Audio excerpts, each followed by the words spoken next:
being open and communicating with your sponsor is important. You do have a loud voice at the table. Be a risk, and who knows what's going to happen. What'd you do when you're at $5 million and you had one service manager leading 50 reps? Whatever challenge you're working through, talk to 10 people. Yeah. There's no one right way, but Yeah. you'll glean something that'll put you in the right direction. That'll get you over whatever hurdle it is to get to the next level. Hi, Kevin. Welcome to the show. Sonny, how are you? Thank you for having me. It's nice to be back.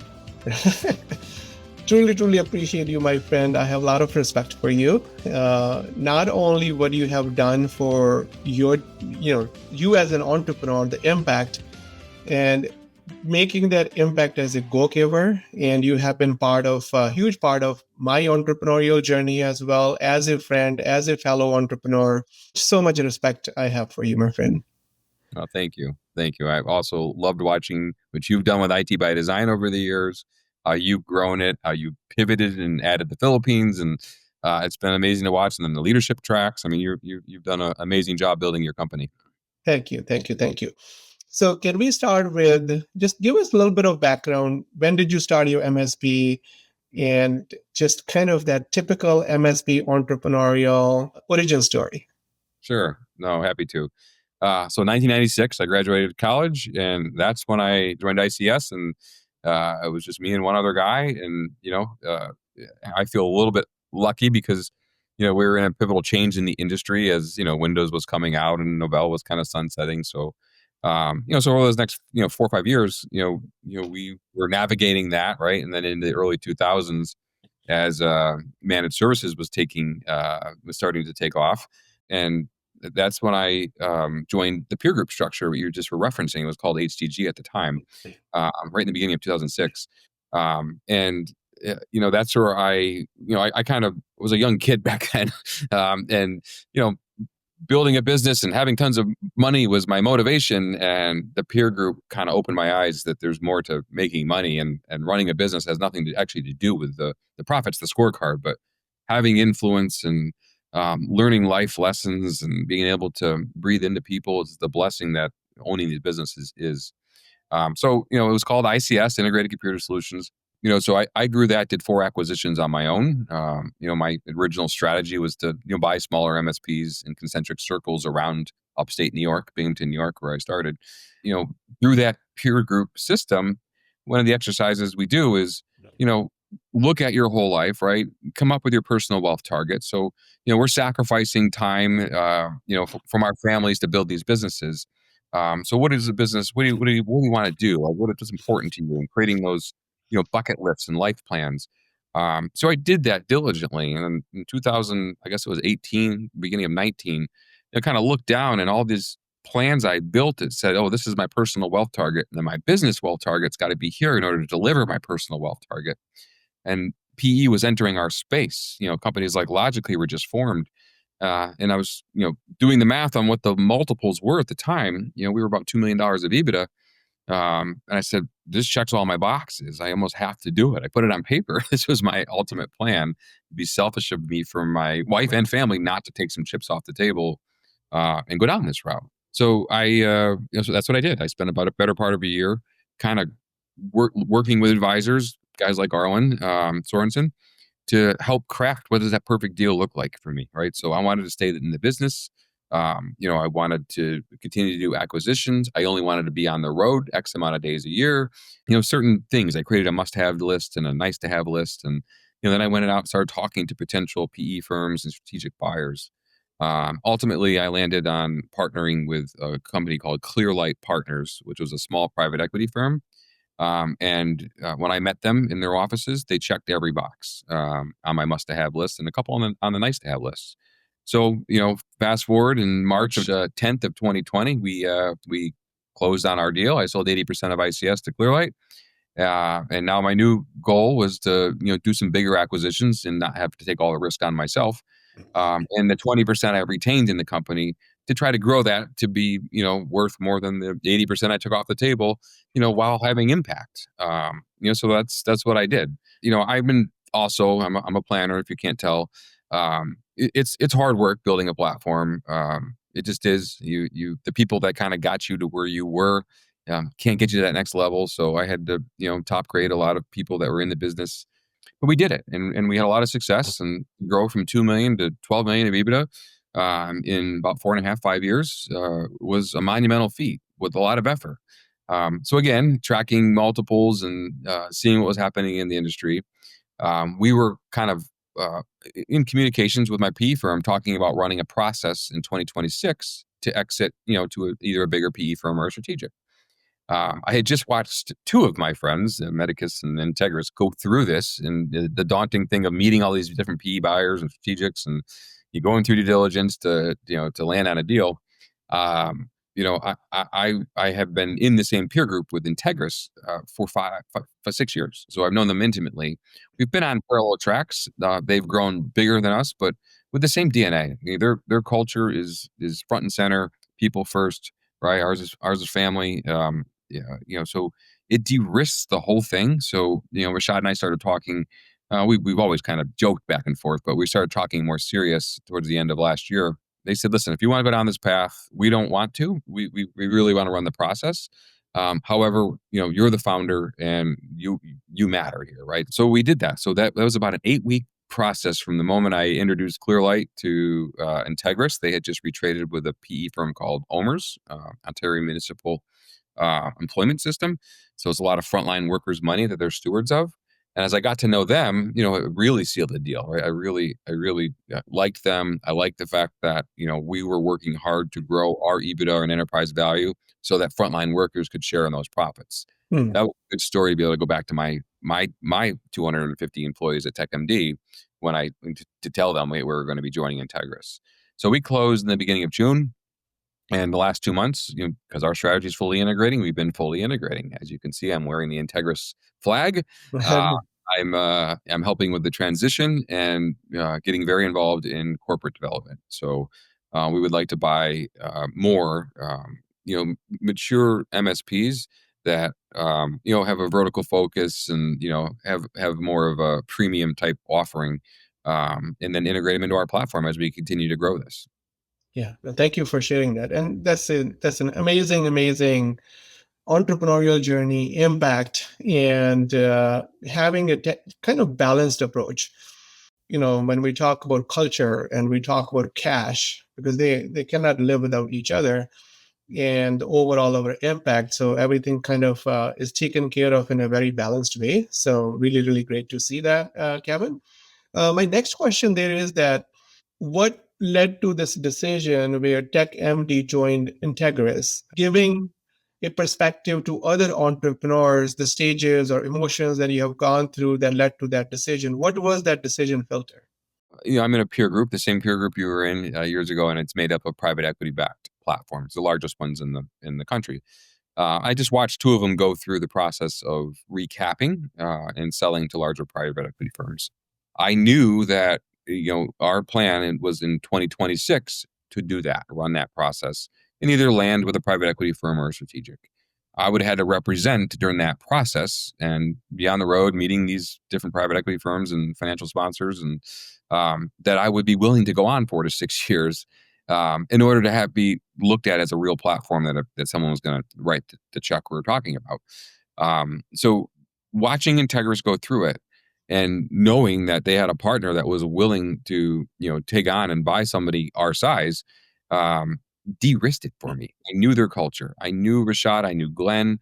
I knew all their leadership team. I kind of knew what they were trying to build. It was very similar. So my employees, they've been hearing me for the last 5 years talk about the importance of being one company and integrating. And Integris has the same exact philosophy. I didn't know what would happen if we ran a full process or where we would have landed, and it would have been a harder conversation if somebody was willing to pay a lot more money, but it was not somebody I wanted to partner with. To Clearlight, my original sponsors, credit, they listened to me and they honored my wishes. I do talk a lot to other CEOs and tell them you have a little bit more clout in this game, right? So being open and communicating and with your sponsor is important. You do have a loud voice at the table because to replace me, there would be a risk, and who knows what's going to happen, and this close to exit. So for me, that was the reasons what led me to go down this path and accept the preemptive offer and sell to Integris and merge with them.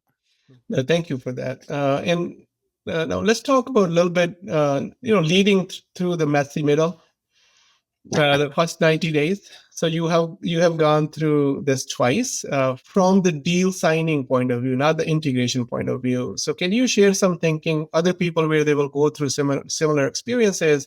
What are the top three things that they need to keep in mind to really have the right expectation from the first 90-day process from LOI?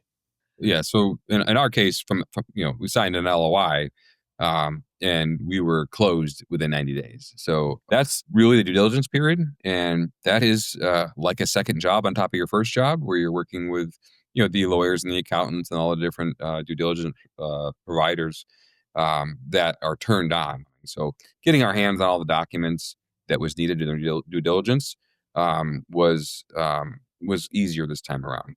And then we're just completing the first 90 days, right? So we closed June 3rd, September 3rd will be 90 days. I'm on the other side of the table now. They're executing their M&A playbook. We're the biggest company by far they've ever purchased. Mm, But it's going really well. I mean, we were rebranded and our emails were changed in week one. Finance was done in week one. Now we're really working hard, merging systems. The good thing was we were on almost the exact same stack across the board. Our tools, how we manage the business. So that's made this a little bit easier. But mm, obviously there is synergies in that managing in the middle, having those communications. That's the hard part. And making those decisions, with compassion is important. And of course, there is some of that. There has been some of that, and I think we've done a good job leading through that. yeah, thank you. So if there is an entrepreneur listening to you right now, small, medium-sized business entrepreneur, what is the greatest lesson that you would like to share with them? Entrepreneurial greatest lesson. Well, there's a lot. Always be learning. Be opening to listen. Yeah, Talk to people like yourselves and people like me. Just anywhere you go, right? There's no magic secrets in this industry. So having open, honest conversation. You don't have to reinvent wheels in our industry, which is the great thing about our industry. When I think back through the 5 years of leading and running Tech MD, before it was bought by Integris. My biggest mistake was not moving quick enough on certain hard decisions. Right, just trying to surround folks with other resource and just trying to avoid the inevitable. And almost always when you make the hard decisions, things just kind of fall in place and your next set of growth happens. But the great thing about our industry, whether it's Evolve or any of the other peer group systems or the shows or the ecosystems out there, everybody talks and communicates, and you have a wealth of resource to be able to, whatever challenge you're working through, talk to 10 people. yeah, What did you do when you were $3 million and you couldn't get a sales motion going or hire the right sales leader? What'd you do when you were at $5 million and you had one service manager leading 50 reps? How did you what comp plan did you put in place to drive the right behavior? You can ask any one of us that, and you'll probably get 4 or 5 different flavors of answers. There's no one right way, but yeah, you'll glean something that'll put you in the right direction. That'll get you over whatever hurdle it is to get to the next level. The key in all that is having a plan. yeah, Think it out, think it through, bounce it off some of your mentors and role models and leaders and community members, and then execute. Right. So learning from each one of those experiences made us better, stronger, and a better company for our employees. yeah. So never stop learning. Be a lifelong learner.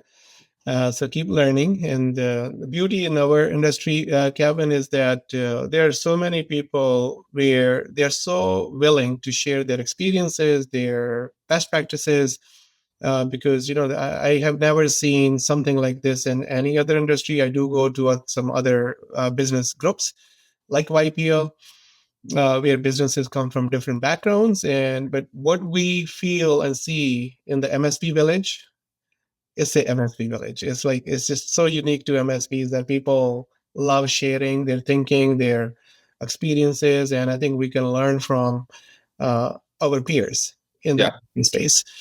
And my next question there is that look at MSPs. I look at MSPs in three different stages. Some MSPs that were below 10. We never had these many MSPs above 10. Number of MSPs that were at Build It this year. We had 139 leaders and over 50 businesses where they were over $30 million MSPs. Yep. And then there are MSPs below 10 million. So I'm going to have three fireside type of questions. What's your advice for MSPs where they are below 10, but their growth mindset, they're growth focused entrepreneurs. They want to grow. They want to build something bigger. If I'm MSP listening to you, I am a growth mindset. I want to grow my business, but my business is below $10 million. What's your advice to me? Yeah. So when I originally sold to Clearlight, I was just a little over $10 million.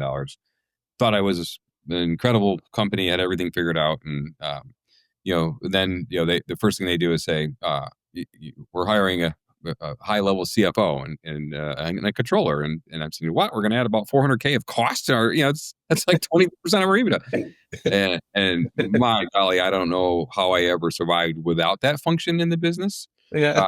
Even if they're in the small end of the under 10 million, having good data so you can make the data-driven decisions is essential. It's critical. I didn't know what I didn't know because I didn't have that function when I was under 10 million. So I would do that myself and think it was great, but I would never have been able to grow to what we grew to without that function. So under 10 million, I would look at the process, making sure you have the right processes and procedures for not only where you're at, but where you want to go to. Mm-hmm. Same with the right tools. So and then people, right? So to go through 10 million and into that 10 to 30 million group, now it's all about the org structure and the right leaders in the right seats. Because managing a company at 10 million versus 30 million takes a different skill set. And then when you get above 30, you need to have really mature, maturing that organization for scale.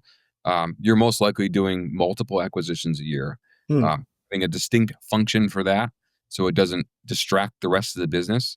It's a big engine to feed, right? So having the leaders to lead that organization, right? So in figuring out how to communicate, I mean, I could say something at the top, it might be 5 layers deep to get to a frontline worker. That's challenging. So focusing on communication down through an org, north of 30 million, you're going to have, probably 2, 3, 4, or 5 person org is critical, is really critical.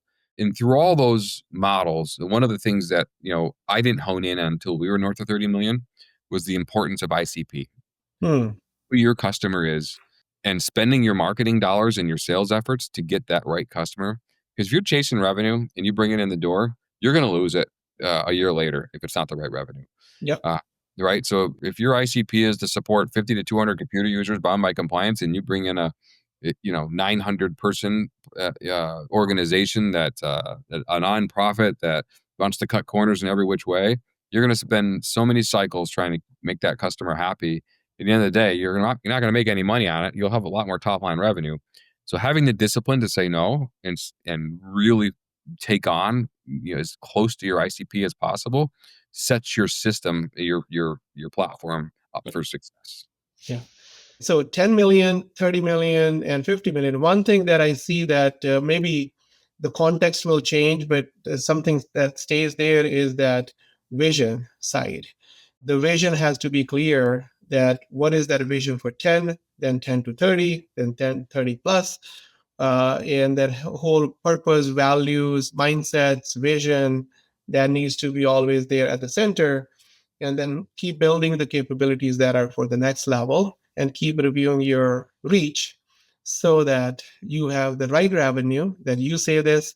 Even Glenn said this during the conference, when he was doing his presentation, that there is right revenue and there's a good revenue, there's a bad revenue. Yeah, it was funny. We were in we were during the due diligence process. We were meeting in New York City, and Glenn's in the room, and I start my spiel on where we're at and the importance of ICP, and I said where I think our industry is going, and what I'm preaching to TechMD is adopting AI is the key buzzword right now, right? So it's important to adopt those things that are make us more efficient inside our organizations. But how do we deliver this to our customer base? I think MSPs are poised to be the provider to bring these solutions to small and medium businesses. And chore automation or API or RPA functions. And Glenn just sitting back, he goes, "That's exactly what I'm trying to build here." So we were so aligned. It just made me feel so good about the partner I'd picked to go down the path with. So no, we firmly believe the digital state is where we're heading, and what we're building. We're spending a lot of dollars to get there to deliver that to our clients for our clients. Yep. And I think this podcast was not going to get completed without that one word that was AI. But any other thinking that you want to share, like if I'm an MSP who is overall thinking, I think there are a lot of MSP, they're trying to figure it out. There's any, I'm in, man. I am all in. I have done like 15 masterminds, Kevin, this year in major football, hockey cities. Like if I'm MSP listening to you and I am kind of not very clear on what is that one thing that I can do, what is that next step that I can do, I want to leverage AI. I want to monetize AI. I want to position my MSP to make sure that I'm ready for the next stage. What is your advice to me? Well, we talked about always be learning, right? Yeah. So eat your own dog food, right? Be learning, because it is. I talked earlier about managed services, and then if you look at cloud and 365, those are big changes in our business. AI is another big change. I think one difference with AI and all those other changes in our industry is the pace of change. It's coming so fast and it's Sure. changing.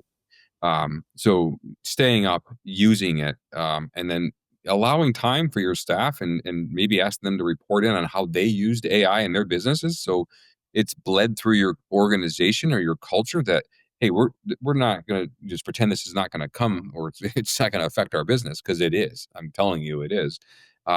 Embrace it, right? Provide resource to do it.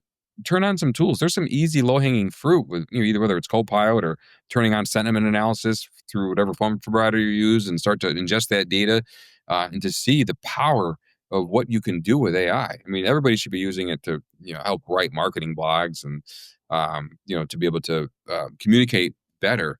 But some of the stuff we're doing with it, being able to get faster resolution and triage tickets, that's here. Right. And it is overwhelming. I'm not going to lie. Right. So the answer is not to ignore it. The answer is to develop and make some room inside your organization for some R&D to figure out what works. Yeah. Talk to your customers, because the last thing you want to do is have your customers say, I keep hearing about this, and then go engage with somebody else that's going to deliver something that infringes on your business. Mhm. You want to be the thought leader there. A lot of the software providers have functionality around AI. You need to be embracing it. You need to be influencing your organization to use it. You need to be turning on some of these tools in a controlled manner inside your organization, so you can start to eat your own dog food and see what the capabilities are. And then you can start thinking about, how do I bring some of this to my client? Yeah. Right? How do I have these conversations with my client? Yeah. Right. And there's even partners, like most of the disties that you procure your 365 for, your Azure for, your Copilot licenses, they have resources. They'll do AI or Copilot assessments for your clients. So there's a lot of ways to get your toes in the water and go deep with this. But it's here, and I'm afraid that if people don't embrace it, they'll have a hard time competing in the very near future. Yeah. It's the pace that you discussed. So eat your own dog food, be that customer zero, and then start helping others what you are adopting and using and what impacted you. Share with your customers. And then third, now my everything is around Everest Base Camp journey is then you're a Sherpa. Then you can take other people to that mountain, right? I discussed it. I shared this from Build It stage that if Mount AI is the Mount Everest equivalent, then start moving.